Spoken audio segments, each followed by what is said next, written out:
कर रहे हैं ना। Hello everyone, welcome to another class. पिछले क्लास में हम लोग पढ़े थे पुष्पी पात्रों का लैंगिक जनन, जो कि क्लास 12th का पहला चैप्टर है। उसमें हम लोग पराग कण की संरचना तक पहुंचे थे। पराग कण की संरचना पढ़ लिए थे। इसके आगे जो है पराग कण का जीवन काल हम लोग देखेंगे। पराग कण का जीवन काल जो है सीरियल्स अनाज अनाज में जो है चावल व गेहूं के परागकण का जो है जीवन काल 30 मिनट तक होता है। यानी 30 मिनट के अंदर यदि परागकण जो है स्टिग्मा या वर्तिकाग पर पहुंच गया तो उसका जो है कह सकते हैं अंकुरण हो सकता है 30 मिनट के पहले। यानी 30 मिनट तक इसका जीवन काल होता है, लाइफ स्पैन। उसके बाद सोलेनेसी, लेग्यूमिनेसी, रोजेसी कुल के अंतर्गत जो भी पादप आते हैं उनके परागकणों का जीवन काल जो है कुछ महीनों तक होता है। उसके बाद हम लोग देखेंगे परागकण का एकत्रीकरण या स्टोरेज।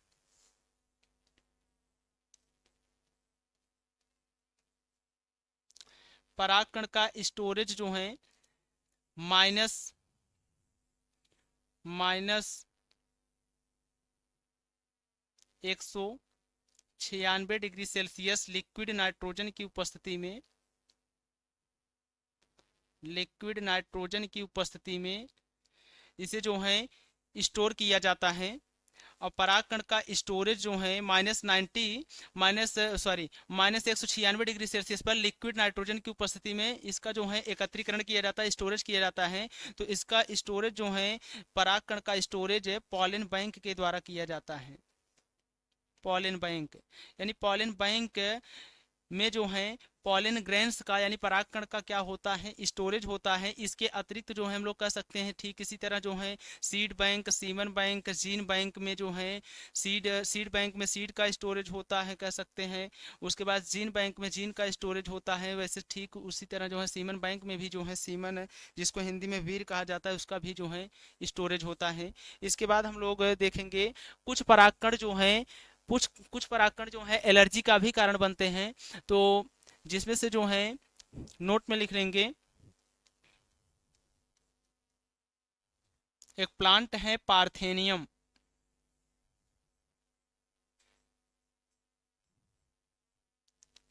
पार्थेनियम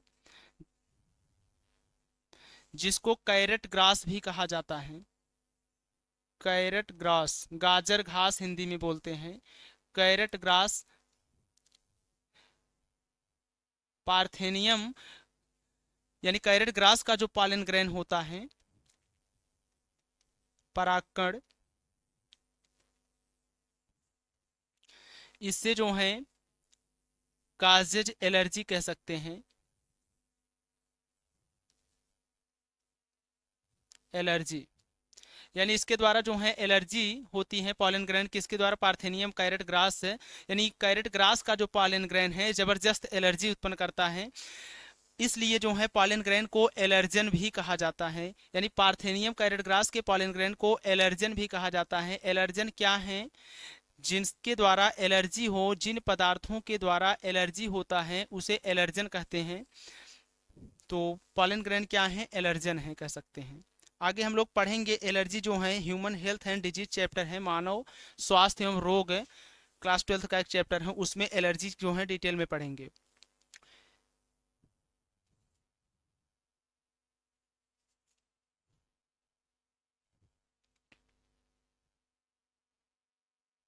इसके आगे हम लोग पढ़ेंगे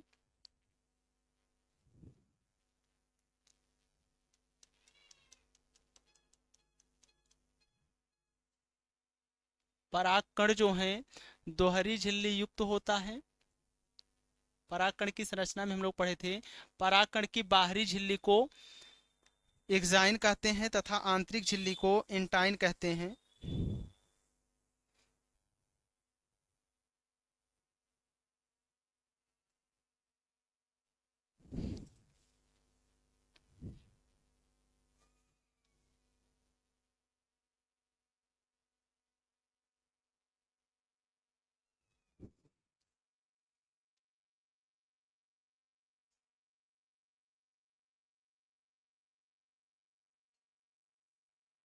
परागकण की बाहरी झिल्ली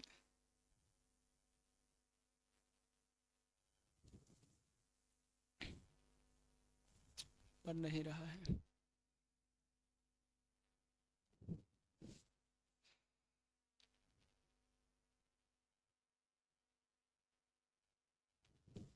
परागकण की बाहरी झिल्ली को वाह्यचोल कहते हैं तथा आंतरिक झिल्ली को जो है अंतःचोल। इसका डिटेल्स हम लोग पढ़ लिए थे पिछले क्लास में। तो इसमें जो है परागकण में सबसे पहले होता है एसिमेट्रिक माइटोसिस। एसिमेट्रिक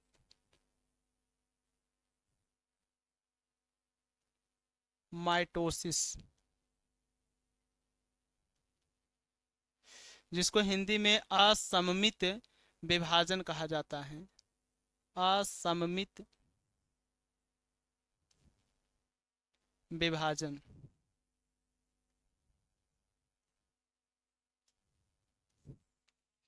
असममित विभाजन। तो ये जो है परागकण का अंतःचोल है। वाह्यचोल, अंतःचोल, उसके बाद जो है कोशिका झिल्ली। कोशिका झिल्ली जो है किससे भरी है? कोशिका द्रव्य से। इसके बीच में क्या है? रसधानी है। यहाँ सेंटर पर क्या होता है? न्यूक्लियस केंद्रक। जब इस परागकण में जो है असममित विभाजन होगा, यानी असममित विभाजन में इस परागकण कोशिका के द्वारा जो दो नई कोशिकाएं बनेंगी, उनमें से एक कोशिका जो है आकार में बड़ी होगी तथा दूसरी कोशिका आकार में छोटी होगी। इसलिए यहाँ पर जो है विभाजन असममित हो रहा है, यानी समान प्रकार का नहीं हो रहा है। तो फिगर जो है कुछ इस तरह बनेगा, यानी ये अंतःचोल, उसके बाद जो है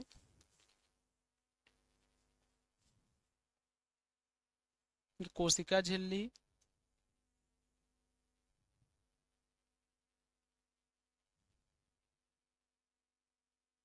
कोशिका झिल्ली, उसके बाद यहाँ पर वैक्यूल्स रसधानी। यहाँ पर जो है विभाजन होगा।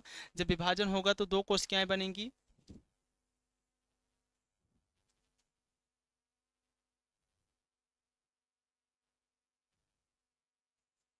फिर से बना लेंगे हम लोग।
ये वाह्यचोल, अंतःचोल, उसके बाद जो है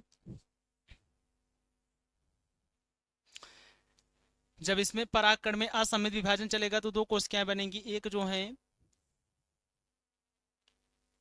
बड़ी कोशिका, एक छोटी कोशिका। तो बड़ी कोशिका को जो है कहेंगे वर्धी कोशिका। वर्धी कोशिका।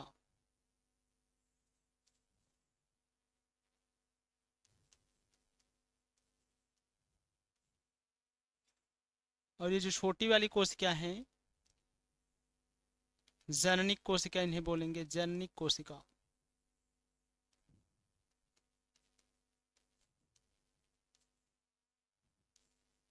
Somatic cell.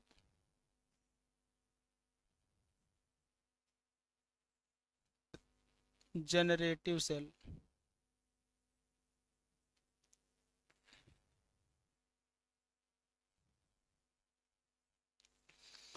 यानी यहाँ पर परागकण जो है टू सेल्ड स्टेज में है, द्विकोशिकीय अवस्था में है।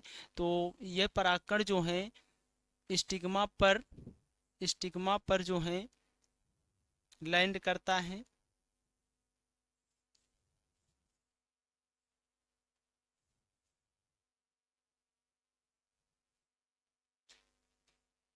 ये है स्टिग्मा। स्टिग्मा पर परागकण जो है 60% 60% एंजियोस्पर्म आवृत बीजी में, 60% एंजियोस्पर्म में पॉलिनेशन, परागण, पॉलिनेशन आगे पढ़ेंगे। पॉलिनेशन 60% एंजियोस्पर्म में पॉलिनेशन जो है एट टू सेल्ड स्टेज में होता है, यानी द्विकोशिकीय अवस्था में होता है। टू सेल्ड स्टेज यहाँ लिख लेंगे, टू सेल्ड स्टेज।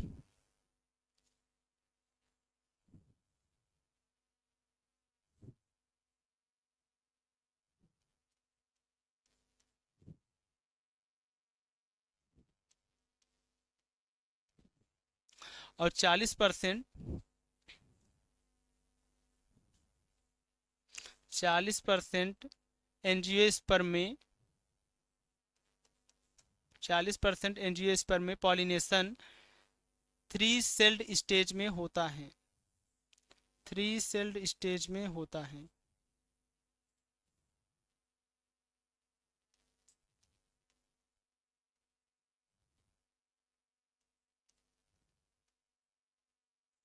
अब थ्री सेल्ड स्टेज मीन्स यहाँ पर परागकण जो हैं टू सेल्ड स्टेज में बनाए हैं। टू सेल्ड स्टेज में एक सेल जो है, एक सेल बड़ी है कह सकते हैं, एक सेल छोटी है। जो बड़ी सेल है, लार्जेस्ट सेल है, वो वर्धी कोशिका है। जो छोटी सेल है वो जो है जननिक कोशिका है। तो टू सेल्ड स्टेज में जो है परागकण है। अब बाद में जो है इन्हीं जननिक कोशिका से समसूत्री विभाजन द्वारा, जननिक कोशिका से समसूत्री विभाजन द्वारा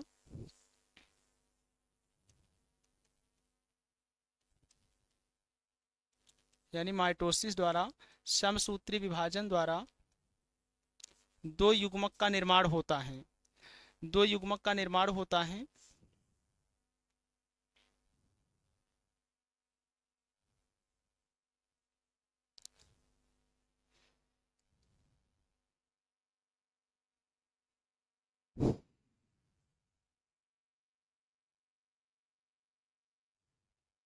जब जननिक कोशिका जो है दो नर युग्मकों में कन्वर्ट हो जाएगी, तो दो नर युग्मक की कोशिका प्लस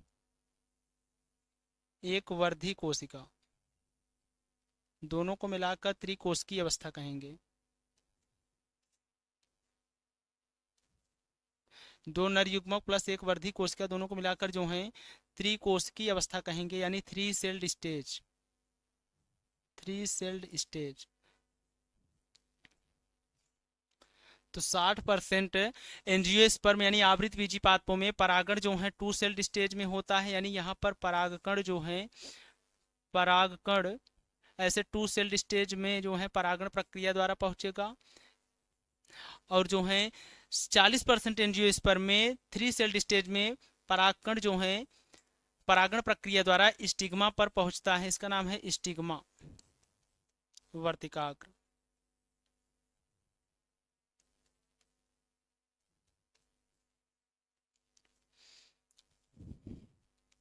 अब इसके आगे हम लोग पढ़ेंगे जायांग से संबंधित, जायांग से संबंधित कुछ संरचनाएं।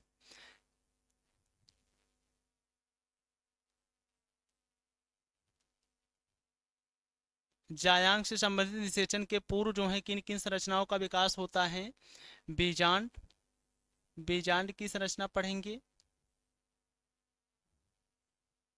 भ्रूण कोश की संरचना इसमें पढ़ेंगे, भ्रूण कोश, एम्ब्रियोसाइक।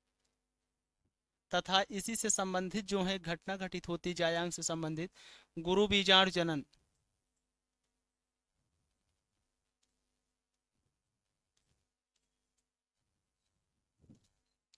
जायांग क्या है? पुष्प का मादा जनन अंग है।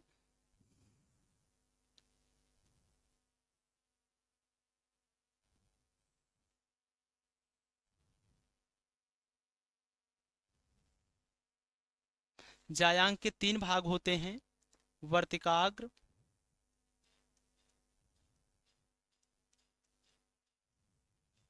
वर्तिका, स्टिग्मा। वर्तिकाग्र क्या है? यह कह सकते हैं landing platform, landing platform for pollen grain,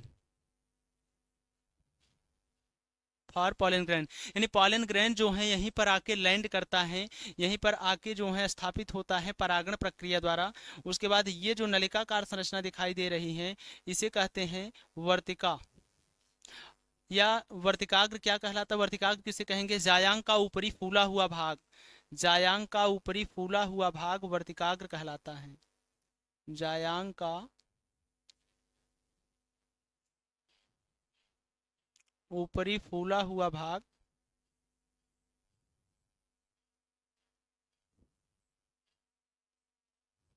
वर्तिकाग्र कहलाता है। ये जो नलिकाकार संरचना दिखाई दे रही है इसे क्या कहते हैं? वर्तिका। जायांग के 3 भाग होते हैं, वर्तिकाग्र, वर्तिका, अंडाशय स्टाइल। वर्तिकाग्र जो है यह नलिकाकार संरचना है, लंबी नलिकाकार संरचना है, लॉन्ग ट्यूब लाइक स्ट्रक्चर कह सकते हैं, नलिकाकार संरचना है।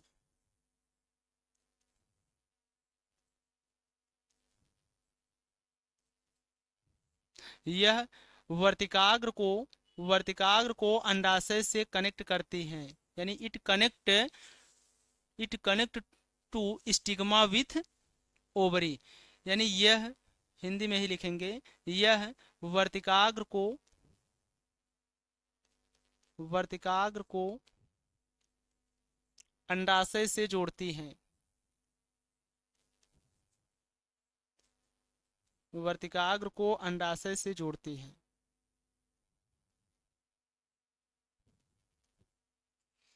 ये तीसरा पार्ट है अंडाशय, ओवरी।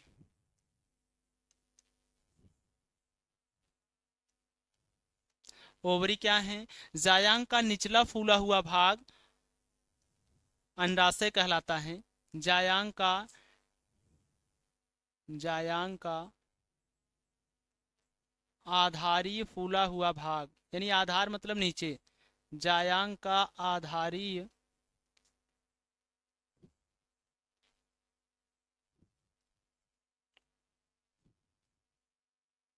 फूला हुआ भाग अंडाशय कहलाता है। अंडाशय के अंदर जो है बीजांड, अंडाशय के अंदर बीजांड स्थित होता है।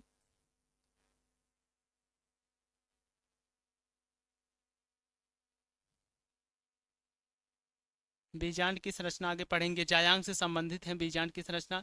डायरेक्ट क्वेश्चन आता है बीजांड कहाँ पाया जाता है? जायांग के अंडाशय में पाया जाता है। ये है प्लेसेंटा, यानी प्लेसेंटा द्वारा जो है बीजांड अंडाशय की दीवार से जुड़ा होता है। तो जायांग के 3 पार्ट हुए, वर्तिकाग्र, वर्तिका, वर्तिका व अंडाशय। तो वर्तिकाग्र क्या है? जायांग का ऊपरी फूला हुआ भाग वर्तिकाग्र कहलाता है। वर्तिकाग्र जो है landing platform for pollen grain, यानी पराग कण के लिए यह जो है लैंडिंग प्लेटफार्म है, यानी पराग कण यहीं पर क्या करता है? लैंड करता है, पराग कण यहीं पर आता है परागण प्रक्रिया द्वारा। और यह वर्तिकाग्र जो है जायांग का ऊपरी फूला हुआ भाग है।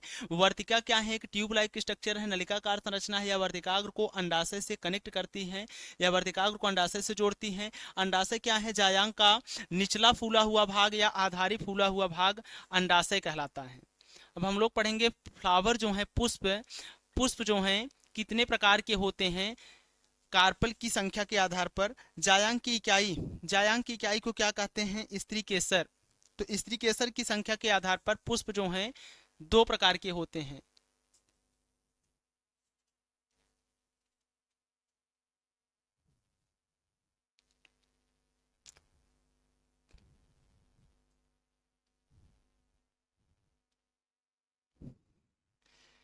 यहाँ पर लिखेंगे स्त्री केसर की संख्या के आधार पर, on the basis of carpel number. स्त्री केसर की संख्या के आधार पर, स्त्री केसर की संख्या के आधार पर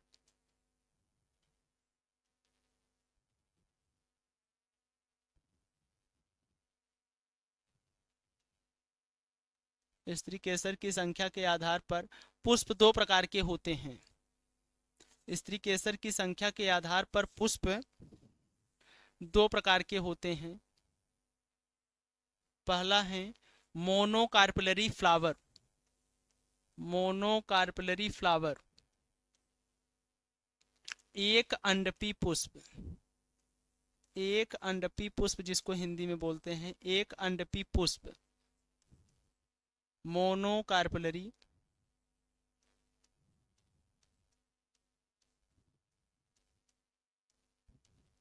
फ्लावर।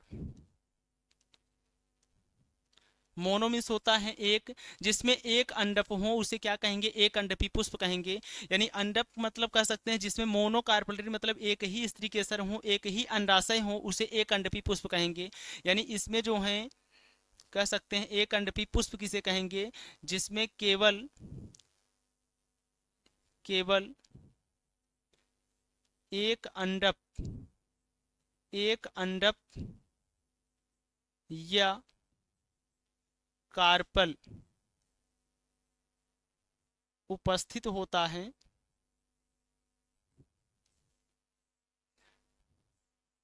उसे एक अंडपी पुष्प कहेंगे।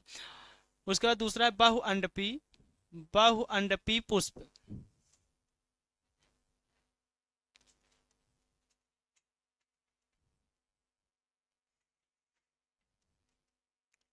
पॉलीकार्पलरी फ्लावर,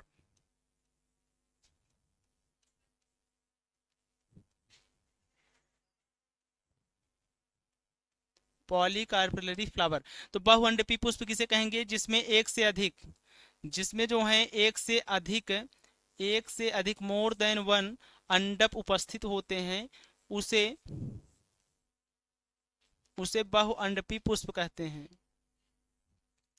यानी इसमें जो है केवल एक ही अंडप उपस्थित है उसे एक अंडपी पुष्प कहेंगे, और जिसमें एक से अधिक अंडप उपस्थित होते हैं उसे बहुअंडपी पुष्प कहते हैं। बहुअंडपी पुष्प जो है आगे चलकर दो तरह के होते हैं।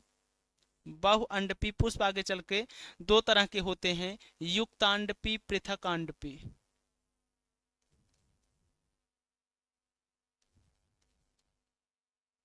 सिनकार्पस, सिनकार्पस पृथकांडपी, पृथकांडपी एपोकार्पस।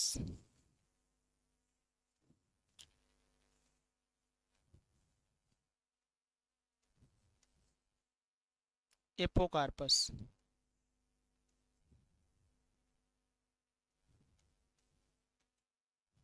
तो जिसमें युक्तांडपी किसे कहेंगे, जिसमें एक एक से अधिक अंडप उपस्थित हों लेकिन आपस में क्या हो, फ्यूज हों, आपस में संयुग्मित हों, आपस में जुड़े हों। जैसे यदि फिगर बनाना चाहेंगे तो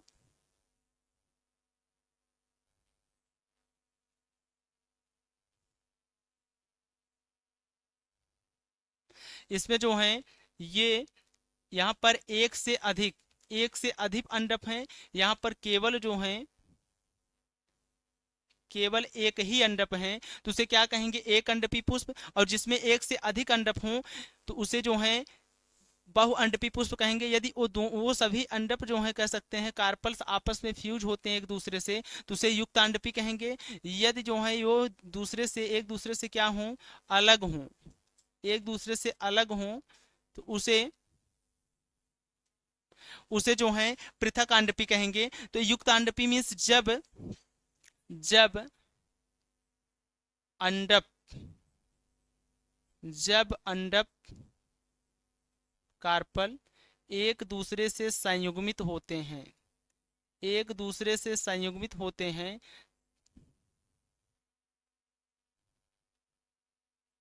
संयुग्मित होते हैं, संयुग्मित मीन्स आपस में जुड़े होते हैं, तो उसे युक्तांडपी कहते हैं, युक्तांडपी पुष्प कहते हैं। उदाहरण हो जाएगा युक्तांडपी का एग्जाम्पल, यहाँ लिख लेंगे एग्जाम्पल युक्तांडपी का, पपाया यानी पपीता, सरसों, टमाटर, ये सब जो हैं युक्तांडपी के उदाहरण हैं। पृथकांडपी जब अंडप एक दूसरे से अलग अलग होते हैं, या आप देखो नाम ही है पृथक, मतलब यहाँ पर पृथकांडपी यानी अंडप एक दूसरे से पृथक हैं। जब जब अंडप एक दूसरे से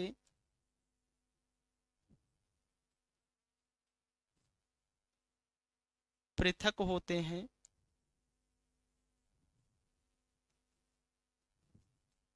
तो उसे पृथकांडपी पुष्प कहते हैं। तो इसका उदाहरण हो जाएगा लोटस, कमल,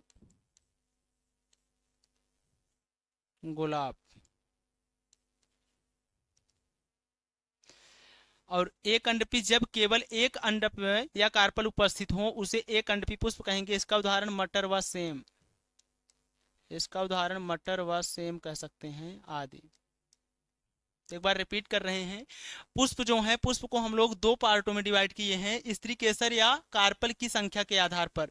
तो यदि स्त्री केसर की संख्या या कार्पल की संख्या या अंडप की संख्या केवल एक है तब उस पुष्प को एक अंडपी पुष्प कहेंगे।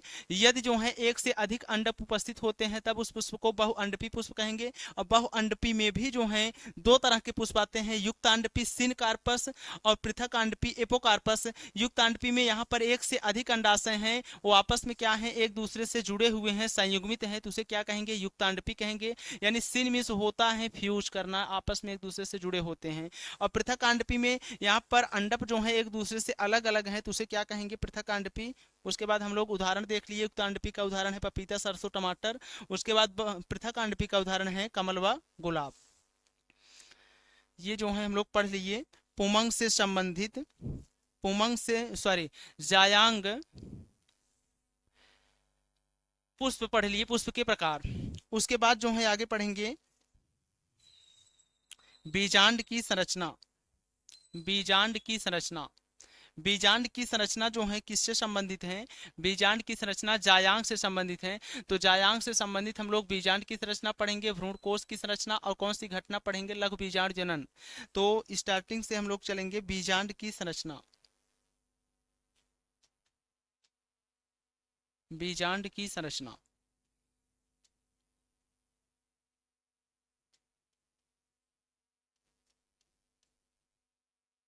बीजांड की संरचना, पराग कोश की संरचना, पराग कण की संरचना, भ्रूण कोश की संरचना परीक्षा के लिए इंपॉर्टेंट है, कुछ भी आ सकता है।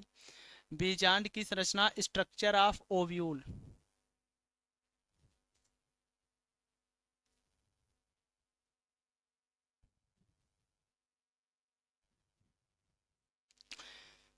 बीजांड कहाँ स्थित होता है, सबसे पहले एक ही क्वेश्चन यही बन सकता है, बीजांड कहाँ स्थित होता है। ऑप्शन रहेगा पराग कोश, वर्तिकाग्र, अंडाशय। तो उसमें से सही हो जाएगा अंडाशय।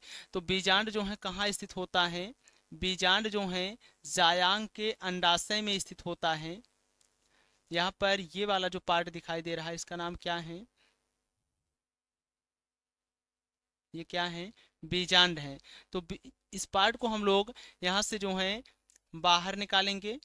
बीजांड को जो है बाहर निकालकर हम लोग जो है जूम करके देखेंगे तो इसकी संरचना किस प्रकार दिखेगी।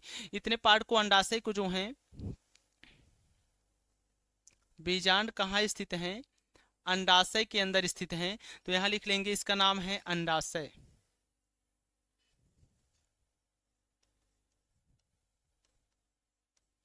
ओवरी।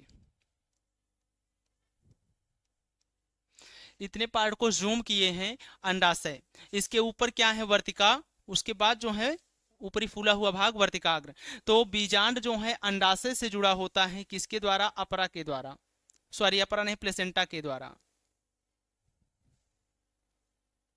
प्लेसेंटा की हिंदी है बीजांडासन। और एक प्लेसेंटा हम लोग पढ़ेंगे मानव जनन में, जो है माता, मातृ ऊतक और शिशु के बीच की संधि है उसे प्लेसेंटा कहते हैं, उसकी हिंदी है अपरा। तो यहाँ पर जो है ये क्या है, प्लेसेंटा है, जिसको हिंदी में बीजांडासन कहा जाता है। बीजांडासन,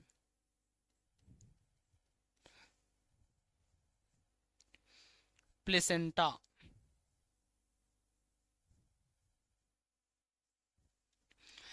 प्लेसेंटा द्वारा जो है बीजांड अंडाशय की दीवार से जुड़ा होता है। तो यहाँ पर फिगर बनाएंगे बीजांड।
बीजांड जो है, बीजांड पूरा बीजांड बीजांडासन द्वारा अंडाशय की भित्ति से जुड़ा होता है।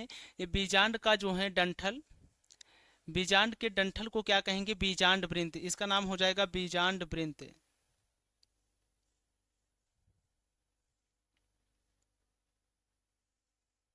बीजांड वृंत। बीजांड के डंठल को बीजांड वृंत कहते हैं। पुष्प के डंठल को हम लोग पढ़े थे पुष्प वृंत। वैसे ही पत्ती के डंठल को पर्ण वृंत कहा जाता है। तो वृंत मीन्स कह सकते हैं डंठल नुमा संरचना, या कह सकते हैं जो डंडी नुमा संरचना दिखाई दे रही है, इसे बीजांड वृंत कहेंगे। बीजांड वृंत फ्यूनिकल, फ्यूनिकल।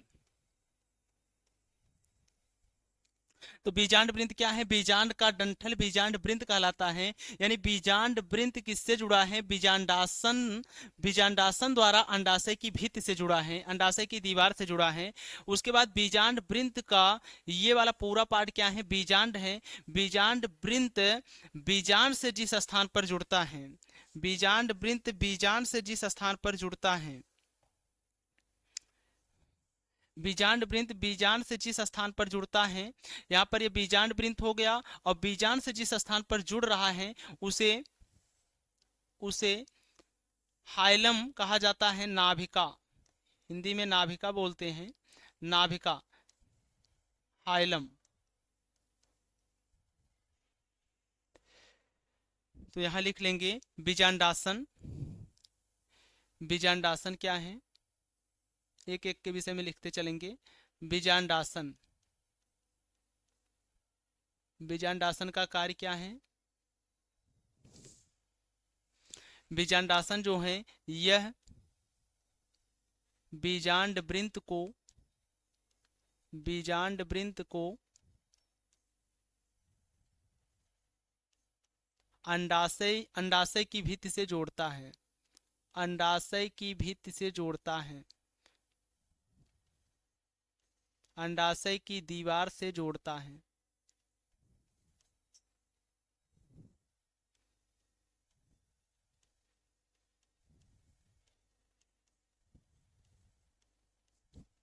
उसके बाद नाभिका, नाभिका के विषय में लिखेंगे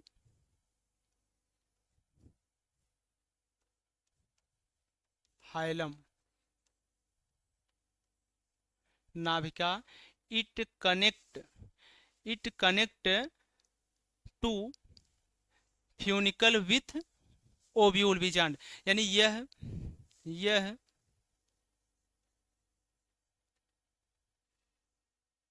बीजांड, बीजांड वृंत व बीजांड के बीच की संधि है, के बीच की संधि है, ऐसे भी कह सकते हैं। It is connection between funicle and ovule. तो बीजांड वृंत, बीजांड वृंत से बीजांड जिस स्थान पर जुड़ता है उसे नाभिका कहते हैं। उसके बाद ये पूरा क्या है, यहाँ से इसके ऊपर जो है क्या है, बीजांड, बीजांड। उसके बाद बीजांड जो है, बीजांड के अंदर का अधिकांश भाग, बीजांड के अंदर का अधिकांश भाग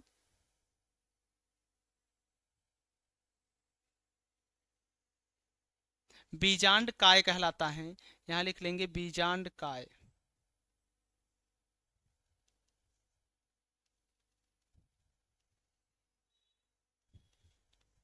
न्यूसेलस,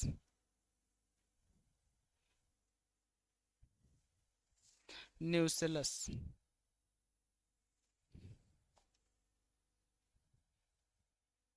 बीजांड काय, बीजांड काय क्या है, बीजांड के अंदर का अधिकांश भाग बीजांड काय कहलाता है।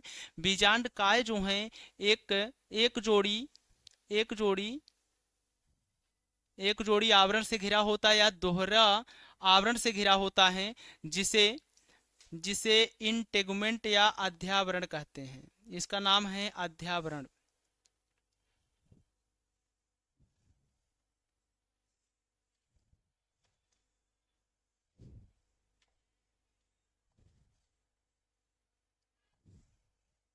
अध्यावरण, इंटेगुमेंट।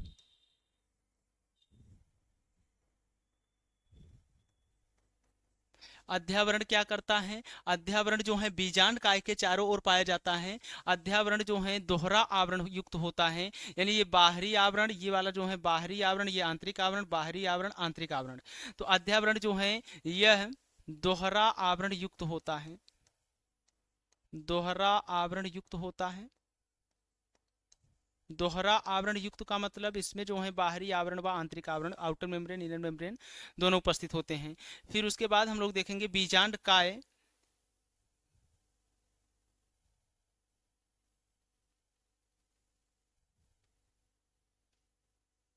बीजांड काय के अंदर ये जो है बीजांड काय की क्या है, कोशिका, यानी न्यूक्लियस सेल।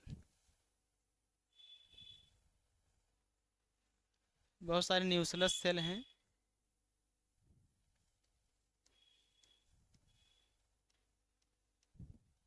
बीच में केंद्रक बना रहे हैं न्यूक्लियस सेल। जहां पर अध्यावरण अनुपस्थित होता है, जहां पर अध्यावरण अनुपस्थित होता है वहां पर एक बहुत बड़े छिद्रनुमा संरचना पाई जाती है, जिसे बीजांड द्वार कहते हैं, जिसे बीजांड द्वार कहते हैं।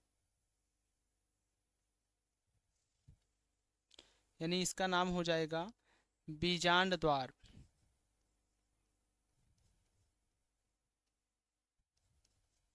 माइक्रोपाइल,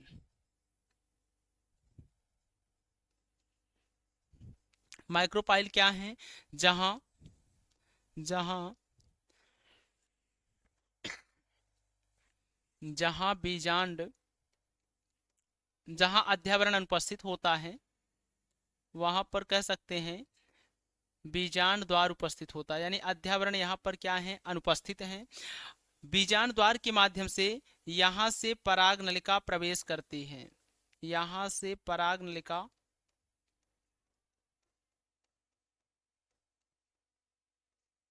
पराग नलिका प्रवेश करती है।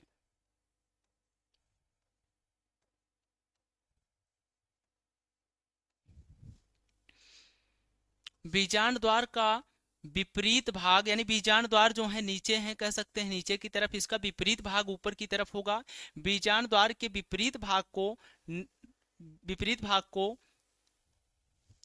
निभाग कहा जाता है। बीजांड द्वार के विपरीत भाग को निभाग कहा जाता है। यहाँ पर लिख लेंगे निभाग, शैलेजा।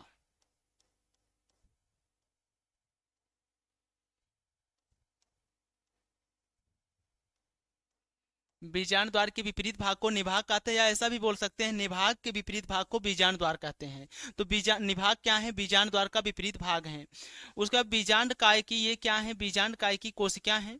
यहाँ पर एक एक क्या है, बीजांड काय cell, nucleus cell, nucleus, nucleus cell.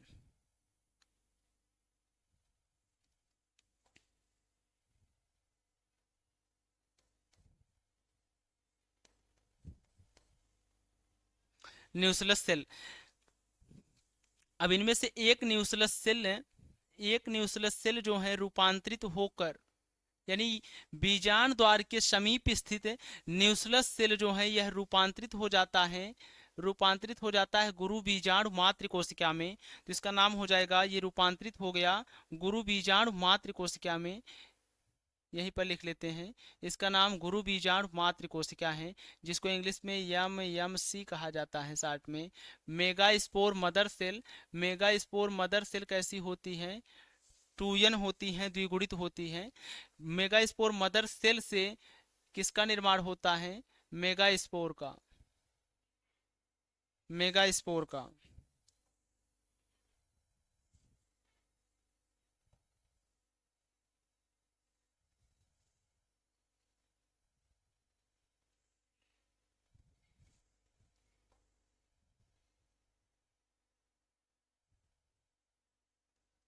Mega spore.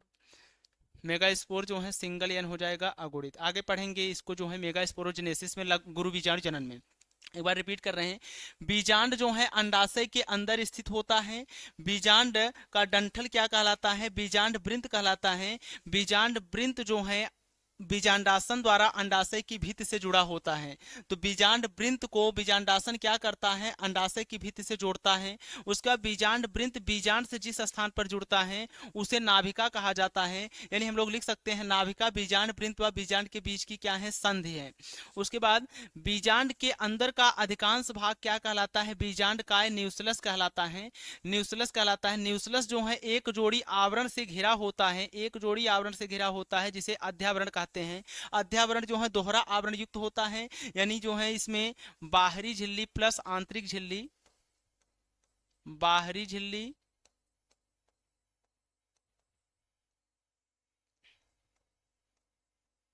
आंतरिक झिल्ली,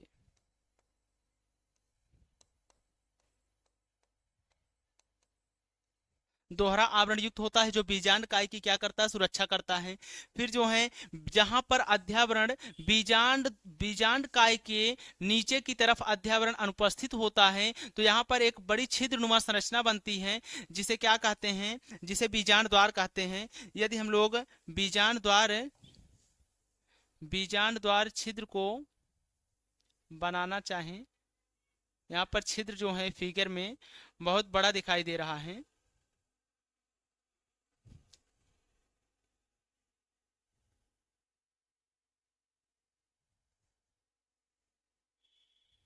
जहां पर जो है अध्यावरण अनुपस्थित होता है वहां पर एक छिद्रनुमा संरचना होती है जिसे बीजांड द्वार कहते हैं। यानी बीजांड द्वार में अध्यावरण अनुपस्थित होता है, यहां से पराग नलिका प्रवेश करती है, यहां से पराग नलिका प्रवेश करती है।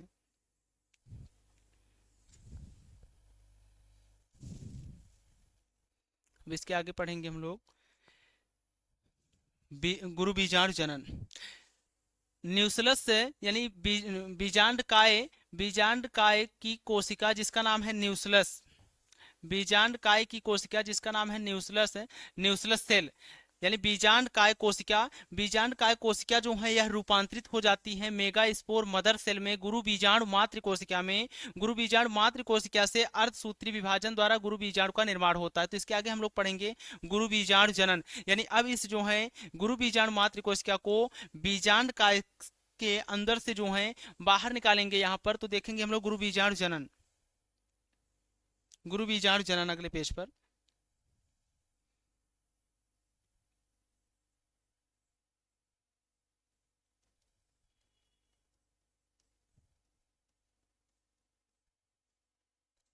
लघु बीजाणु जनन किससे संबंधित है? पुमंग से संबंधित है। गुरु बीजाणु जनन जायांग से संबंधित है। मेगा स्पोरोजेनेसिस, मेगा स्पोरोजेनेसिस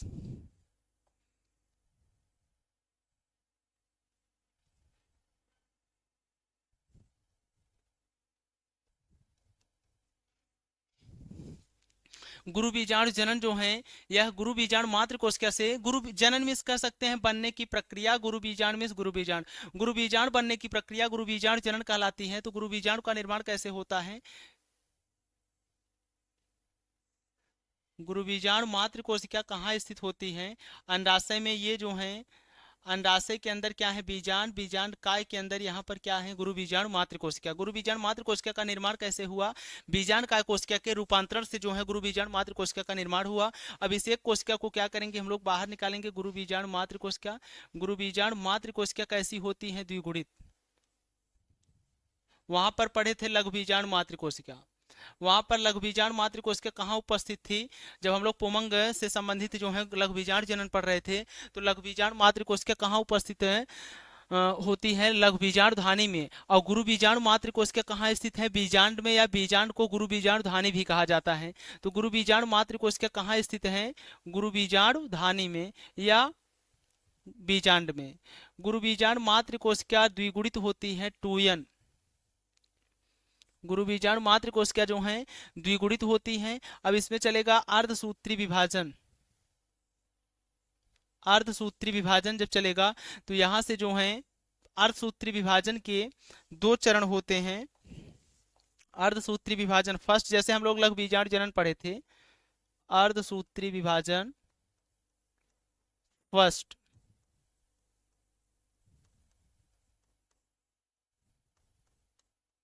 गुरु बीजाणु मातृ कोशिका से अर्धसूत्री विभाजन द्वारा गुरु बीजाणु का निर्माण होता है। गुरु बीजाणु मातृ कोशिका द्विगुणित होती है जब इनमें अर्धसूत्री विभाजन चलेगा, इनसे जो भी संरचना बनेगी वो जो है अगुणित हो जाएगी, सिंगल एन। उसके बाद गुरु बीजाणु में फिर से चलेगा अर्धसूत्री विभाजन सेकंड। अर्धसूत्री विभाजन सेकंड, जब अर्धसूत्री विभाजन सेकंड चलेगा तो यहां पर जो है 4 गुरु बीजाणु का निर्माण होगा। यहां लिखेंगे अर्धसूत्री विभाजन सेकंड।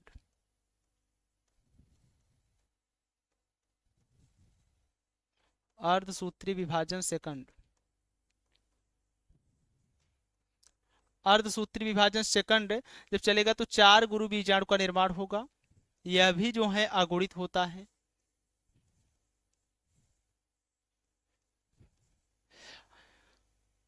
जिसमें से 3 गुरु बीजाणु, जिसमें से 3 गुरु बीजाणु क्या हो जाएंगे, डीजेनरेट हो जाएंगे, नष्ट हो जाएंगे। 3 गुरु बीजाणु ये नष्ट हो जाते हैं और एक जो है सक्रिय होता है, फंक्शनल होता है।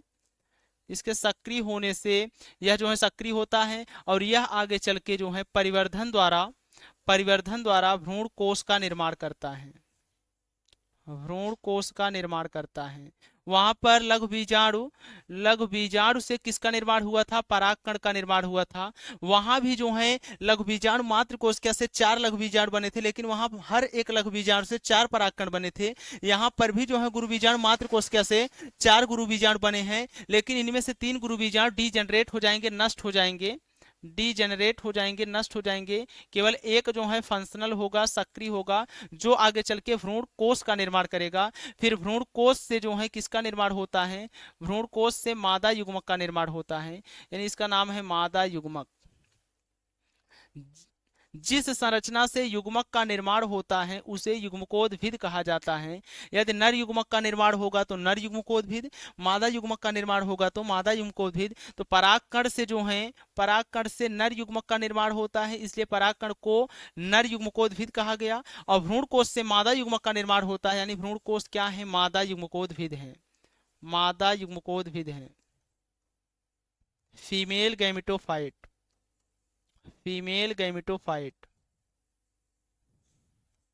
इसको इंग्लिश में बोलेंगे फीमेल गैमेटोफाइट। तो गुरु बीजाणु जनन क्या है, अंडाशय के बीजांड में स्थित द्विगुणित गुरु बीजाणु मातृ कोशिका से अर्धसूत्री विभाजन द्वारा गुरु बीजाणु बनने की प्रक्रिया गुरु बीजाणु जनन कहलाती है। यानी यहां से लेकर यहां तक क्या है, गुरु बीजाणु जनन है, गुरु बीजाणु जनन।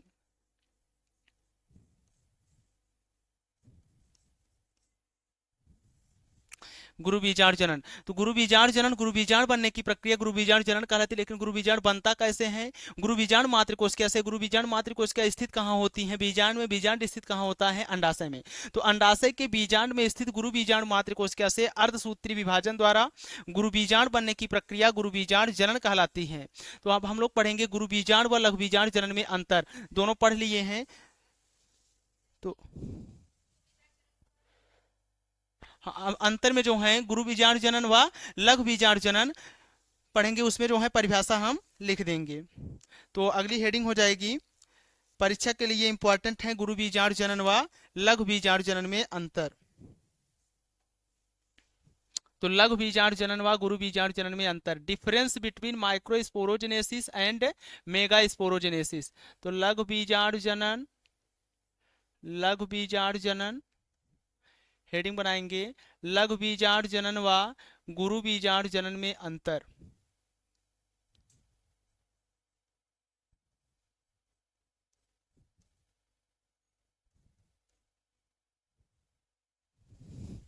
गुरु बीजाणु जनन में अंतर, difference between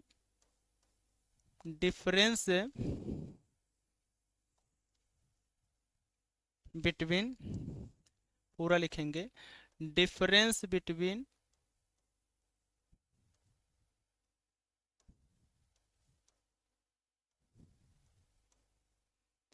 microsporogenesis and mega sporogenesis, microsporogenesis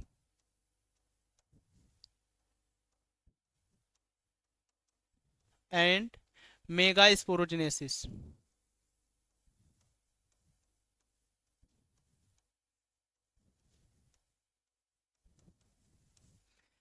लघु बीजाणु जनन व गुरु बीजाणु जनन हम लोग जो है पढ़ लिए हैं, लेकिन यहाँ पर अब की बार जो है लघु बीजाणु जनन व गुरु बीजाणु जनन दोनों की तुलना करके जो है अंतर लिखेंगे। तो दो कॉलम बनाएंगे, लघु बीजाणु जनन, फर्स्ट कॉलम में लिखेंगे लघु बीजाणु जनन,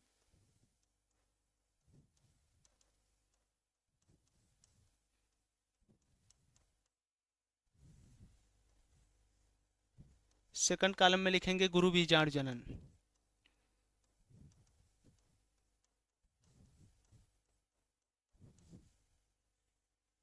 मेगा स्पोरोजेनेसिस। इसमें पहला पॉइंट लिखेंगे डिफिनीशन, परिभाषा। परिभाषा क्या है? जब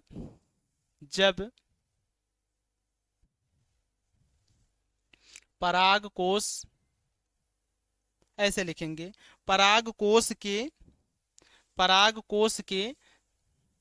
थोड़ा शार्ट करके लिखेंगे, पराग कोश के लघु बीजाणुधानी,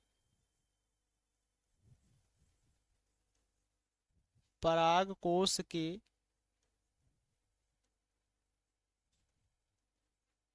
लघु बीजाणु धानी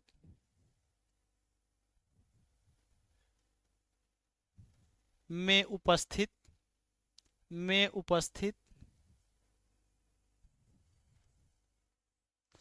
लघु बीजाणु मातृकोशिका से, लघु बीजाणु मातृकोशिका इंपॉर्टेंट है, लघु बीजाणु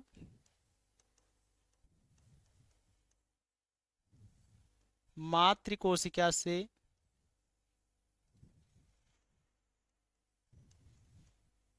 लघु बीजाणु मातृकोशिका कैसी होती है? द्विगुणित, अगुणित कर देंगे, गलत हो जाएगा। लघु बीजाणु मातृकोशिका से अर्धसूत्री विभाजन द्वारा समसूत्री कर देंगे, तब पर भी गलत हो जाएगा। अर्धसूत्री विभाजन द्वारा यानी मियोसिस बोला जाता है इंग्लिश में, अर्धसूत्री विभाजन द्वारा गुरु बीजाणु बनने की प्रक्रिया, लघु बीजाणु बनने की प्रक्रिया जो है लघु बीजाणु जनन कहलाती है। लघु बीजाणु बनने की प्रक्रिया लघु बीजाणु जनन कहलाती है। लघु बीजाणु का निर्माण किससे हुआ? लघु बीजाणु मातृकोशिका से। लघु बीजाणु मातृकोशिका द्विगुणित होती है, उसमें जो है जब अर्धसूत्री विभाजन चला तो लघु बीजाणु अगुणित हो जाएगा, यानी अगुणित लघु बीजाणु बनने की प्रक्रिया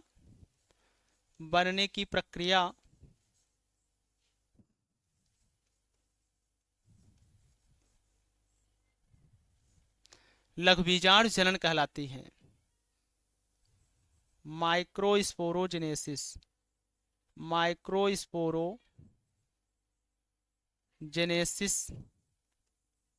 कहलाती है।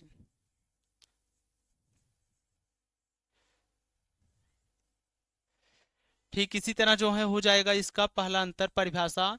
इसमें जो है जहां जहां लघु बीजाणु मातृ कोशिका, वहां पर क्या करेंगे, गुरु बीजाणु मातृ कोशिका। यहाँ लिखेंगे अंडाशय, अंडाशय के गुरु बीजाणु धानी में स्थित गुरु बीजाणु मातृ कोशिका से अर्धसूत्री विभाजन द्वारा गुरु बीजाणु बनने की प्रक्रिया गुरु बीजाणु जनन कहलाती है। तो इसको आप लोग लिख लेंगे, अंडाशय के गुरु बीजाणु धानी में, लिख दे रहे हैं, अंडाशय के गुरु बीजाणु धानी में, गुरु बीजाणु धानी में, गुरु बीजाणु धानी का एक नाम और है बीजांड। इसके पहले अभी हम लोग जो बीजांड की संरचना पढ़े गुरु बीजाणु धानी ही थी। बीजांड में उपस्थित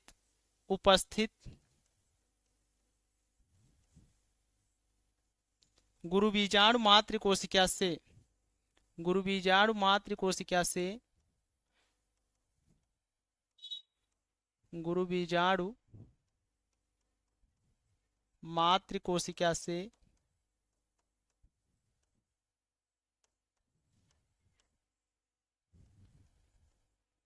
अर्धसूत्री विभाजन द्वारा, अर्धसूत्री विभाजन द्वारा, अर्धसूत्री विभाजन होगा। क्योंकि इसके पहले अभी हम लोग पढ़े थे यहाँ पर गुरु बीजाणु मातृ कोशिका में क्या चला था, अर्धसूत्री विभाजन। तो अर्धसूत्री विभाजन द्वारा गुरु बीजाणु बनने की प्रक्रिया, गुरु बीजाणु बनने की प्रक्रिया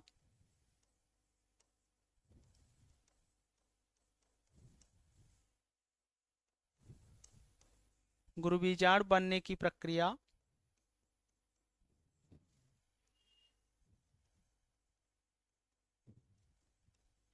मेगा स्पोरोजेनेसिस कहलाती है, मेगा स्पोरोजेनेसिस कहलाती है, गुरु बीजाणु जनन कहलाती है।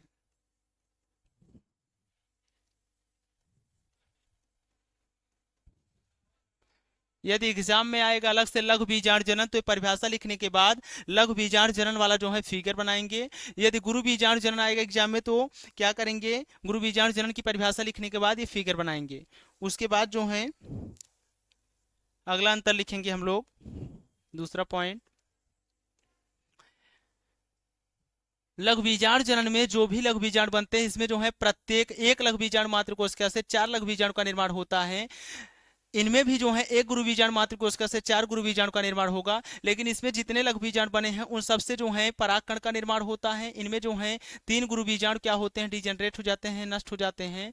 उसके बाद जो है केवल एक सक्रिय होता है जिससे भ्रूण कोश का निर्माण होता है। तो इसके द्वारा अगला अंतर लिखेंगे, इसके द्वारा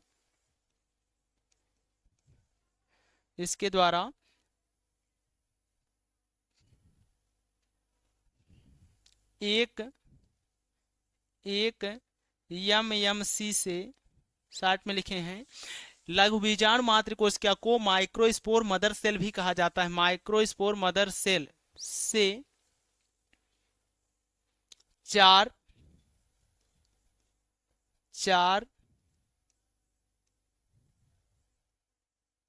गुरु बीजाणु का, लघु बीजाणु का निर्माण होता है। पढ़ रहे हैं हम लोग लघु बीजाणु जनन ना, तो हो जाएगा लघु बीजाणु का निर्माण होता है।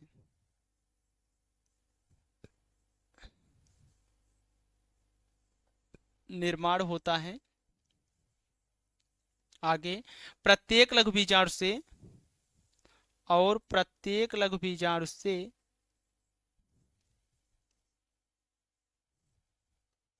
यानी चारों लघु बीजाणु से, प्रत्येक लघु बीजाणु से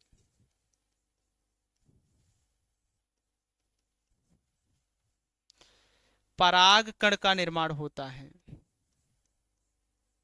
पराग कण का निर्माण होता है। एक लघु बीजाणु मातृ कोशिका से कितने लघु बीजाणु बने हैं, 4, और चारों लघु बीजाणु से 4 परागकण बनेंगे, यानी प्रत्येक लघु बीजाणु से परागकण का निर्माण होता है। परागकण क्या है, परागकण जो हैं नर युग्मकोद्भिद हैं। क्योंकि परागकण से नर युग्मक का निर्माण होता है। परागकण की संरचना हम लोग पढ़ ली है अलग से। उसके बाद इसके द्वारा जो है कह सकते हैं, इसके द्वारा भी दूसरा अंतर हो जाएगा, इसके द्वारा भी एक यमयमसी, यहाँ पर यमयमसी अब की बार बोलेंगे megaspore mother cell. Megaspore mother cell means होता है गुरु बीजाणु मातृकोश का। यहाँ भी जो है यमयमसी है, लेकिन यहाँ यम मीन्स बोलेंगे माइक्रो स्पोर मदर सेल। तो गुरु बीजाणु मातृकोश क्या शार्ट में लिखे हैं, एक गुरु बीजाणु मातृकोशिका से चार, यहाँ भी चार गुरु बीजाणु का निर्माण होगा, लेकिन चार गुरु बीजाणु का निर्माण होता है, निर्माण होता है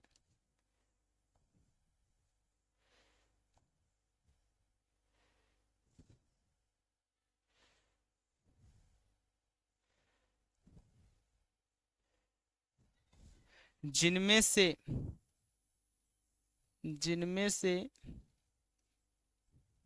तीन गुरु बीजाणु नष्ट हो जाते हैं।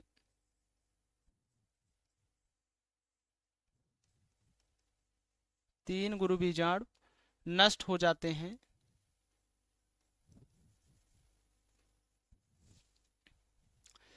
और एक सक्रिय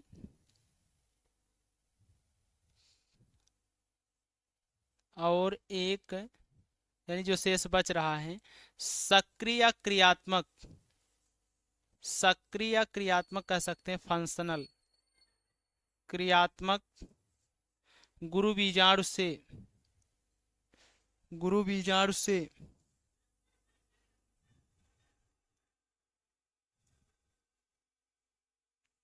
भ्रूण कोश का निर्माण होता है। भ्रूण कोश क्या है, मादा युग्मकोद्भिद है।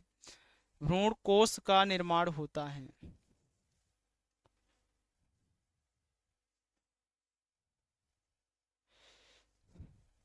एक अंतर और लिख सकते हैं, वैसे बहुत सिंपल है। लघु बीजाणु जनन पुमंग से संबंधित है, गुरु बीजाणु जनन जो है जायांग से संबंधित है। तो ये हो गया लघु बीजाणु जनन व गुरु बीजाणु जनन। पुमंग से संबंधित है लघु बीजाणु जनन, तीसरा अंतर हो जाएगा, लघु बीजाणु जनन पुमंग से संबंधित है, और यहां पर लिख लेंगे गुरु बीजाणु जनन जो है जायांग से संबंधित है।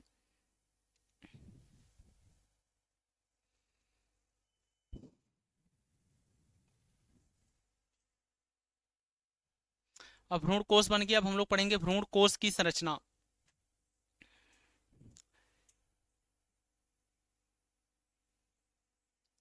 भ्रूण कोश का निर्माण किससे होता है, गुरु बीजाणु से होता है। जब गुरु बीजाणु से क्या बनेगा, भ्रूण कोश।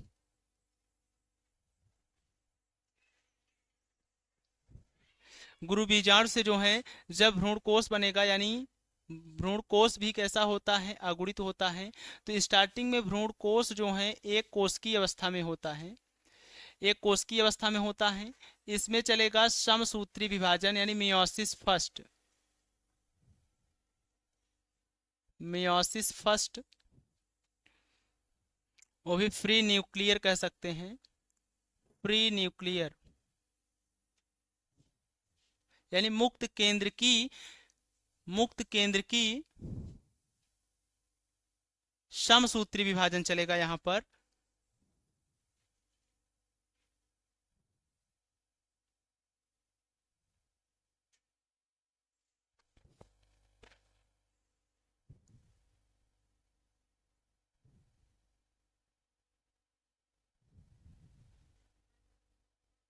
यहाँ पर समसूत्री विभाजन चलेगा, यहाँ पर चेंज कर लेंगे, समसूत्री विभाजन यानी माइटोसिस।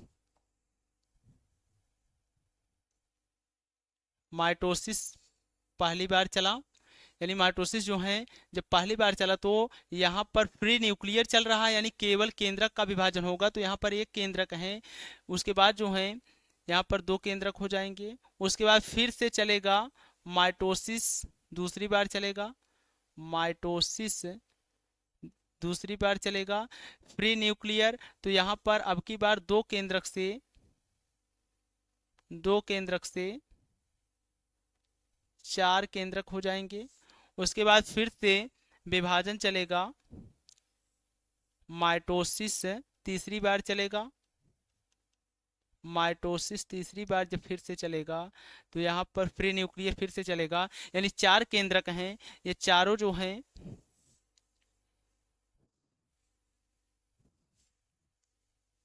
4 केंद्रक हैं, यानी 8 केंद्रक में विभाजित हो जाएंगे। अब इन 8 केंद्रक में से जो हैं 3 केंद्रक ऊपर की तरफ तथा 3 केंद्रक नीचे की तरफ और 2 केंद्रक जो हैं बीच में रह जाते हैं, तो उसी को जो है परिपक्व भ्रूणकोश कहा जाता है। अब परिपक्व भ्रूणकोश की संरचना इसके आगे जो है हम लोग बनाएंगे परिपक्व भ्रूणकोश।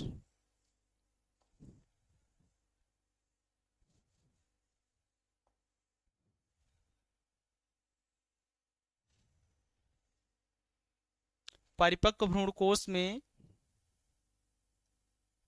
3 केंद्रक ऊपर की तरफ तथा 2 केंद्रक मध्य में और 3 केंद्रक जो हैं नीचे की तरफ आ जाएंगे।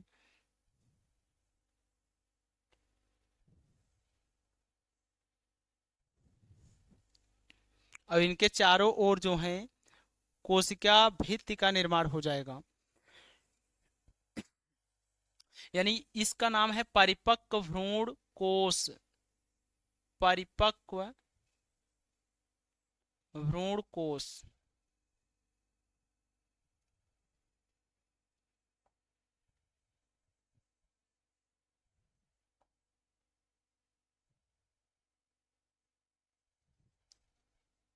Mature embryo sac. Mature embryo sac.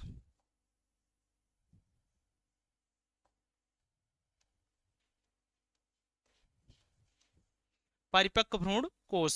परिपक्व भ्रूण कोश में जो है देखेंगे कितने जो है कोशिकाएं हैं, कितने केंद्रक हैं। तो यहाँ पर टोटल केंद्रक कितने हम लोग काउंट कर ही लिए हैं। टोटल केंद्रक जो है 8 हैं।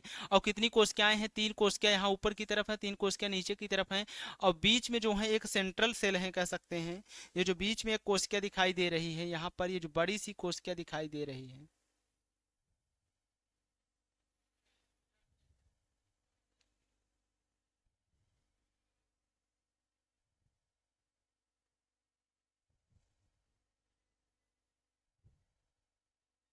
ये जो बड़ी सी कोशिका दिखाई दे रही है सेंटर वाला, इसे कहेंगे सेंट्रल सेल। तो टोटल कोशिकाएं कितनी हो गई, 3 3 3 6 1 7 कोशिका।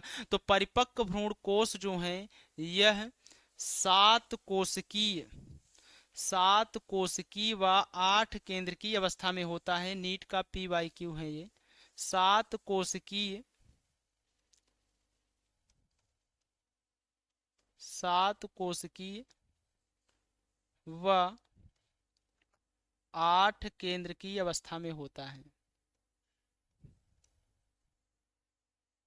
7 कोशिकीय व 8 केंद्रकीय अवस्था में होता है। इसमें ये जो तीनों कोशिकाएं ऊपर, परिपक्व भ्रूण कोश में ऊपर की तरफ 3 कोशिकाओं का समूह पाया जाता है, जिन्हें जिन्हें प्रतिमुखी कोशिकाएं कहते हैं। प्रतिमुखी कोशिकाएं।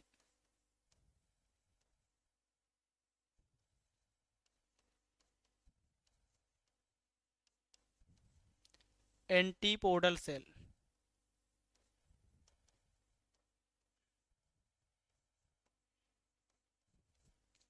तथा बीच में जो है नीचे की तरफ जो है भी जो है यहाँ पर ये दोनों जो कोशिकाएं हैं,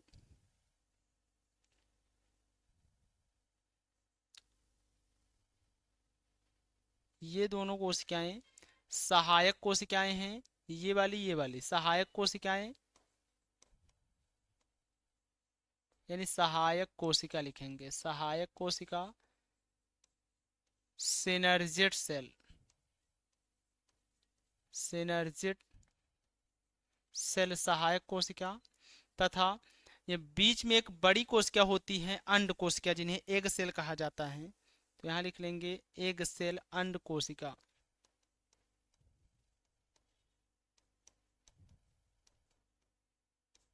एग सेल, इन दोनों को मिलाकर एग एपार्टस कहा जाता है, अंड समुच्चय। अंड समुच्चय।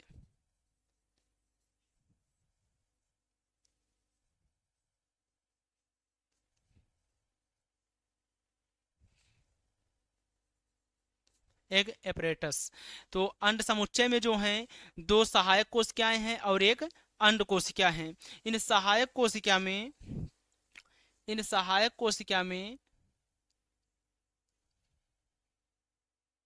फिलीफार्म एपार्टस, फिलीफार्म एपार्टस, यानी कुछ ये कोशिकाएं जिसका नाम है फिलीफार्म एपार्टस। फिलीफार्म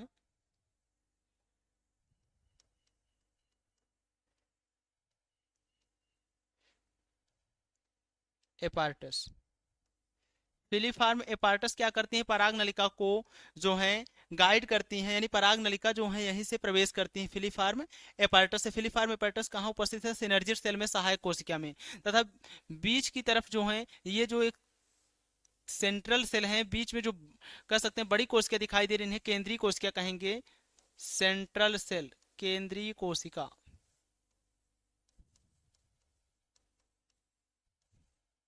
central cell.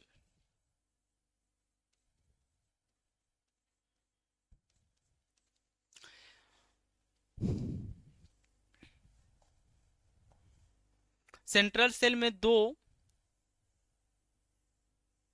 ध्रुवीय केंद्रक होते हैं, ध्रुवीय केंद्रक या द्वितीयक केंद्रक, पोलर न्यूक्लियाई या सेकेंडरी न्यूक्लियस।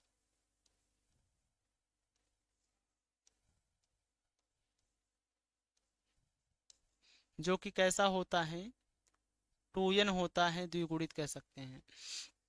तो यहाँ पर जो है एक परिपक्व भ्रूण कोष जो है 7 कोश की व 8 केंद्र की अवस्था में होता है, जिसमें जो है ऊपर की तरफ 3 कोशिकाओं का समूह पाया जाता है, जिन्हें प्रतिमुखी कोशिका कहते हैं, एंटीपोडल सेल। तथा नीचे की ओर भी जो है 3 कोशिकाओं का समूह पाया जाता है, जिन्हें अंड समुच्चय कहते हैं, एग एपार्टस। अंड समुच्चय में 2 सहायक कोशिकाएं तथा एक अंड कोशिका उपस्थित होती है। सहायक कोशिका में फिलीफार्म एपार्टस पाए जाते हैं, जो पराग नलिका के प्रवेश को गाइड करते हैं, कह सकते हैं, यानी पराग नलिका के प्रवेश को मार्गदर्शन प्रदान करते हैं या मार्ग प्रदान करते हैं। उसके बाद जो है परिपक्व भ्रूण कोश के मध्य में उपस्थित जो सबसे बड़ी कोशिका है, जिसे क्या कहेंगे, केंद्रीय कोशिका कहेंगे, सेंट्रल सेल। इस केंद्रीय कोशिका में द्विगुणित ध्रुवीय केंद्रक उपस्थित होता है। तो ये परिपक्व भ्रूण कोश की संरचना हो गई। जायांग से संबंधित कितनी संरचनाएं हैं, जायांग से संबंधित हम लोग क्या क्या पढ़ें, जायांग से संबंधित बीजांड की संरचना पढ़ लिए, भ्रूण कोश की संरचना पढ़ लिए, गुरु बीजांड जनन भी पढ़ लिए। और पुमंग से संबंधित क्या पढ़े थे, पुमंग से संबंधित पराग कोश की संरचना, उसी में जो है लघु बीजाणु धानी की संरचना पढ़े थे, लघु बीजाणु धानी पराग भित्ति से घिरी होती है। उसके बाद पराग कण की संरचना पढ़े थे, उसके बाद लघु बीजाणु जनन घटना पढ़े थे। और फिर हम लोग देखें लघु बीजाणु जनन व गुरु बीजाणु जनन में अंतर, लघु बीजाणु जनन व गुरु बीजाणु जनन में अंतर देख लिए। उसके बाद जो है लघु बीजाणु जनन के गुरु बीजाणु जनन के फलस्वरूप जो है किसका निर्माण होता है, गुरु बीजाणु जनन के फलस्वरूप जो है गुरु बीजाणु का निर्माण होता है। फिर गुरु बीजाणु से क्या बनता है, भ्रूणकोश बनता है। भ्रूणकोश से जो है भ्रूणकोश से मादा युग्मक का निर्माण होता है, इसलिए भ्रूणकोश को मादा युग्मकोद्भिद कहा जाता है। फिर हम लोग भ्रूणकोश की संरचना पढ़ लिए, भ्रूणकोश का विकास कैसे होता है। अब इसके आगे जो है पढ़ेंगे हम लोग नेक्स्ट डे या कह सकते हैं नेक्स्ट लेक्चर में परागण।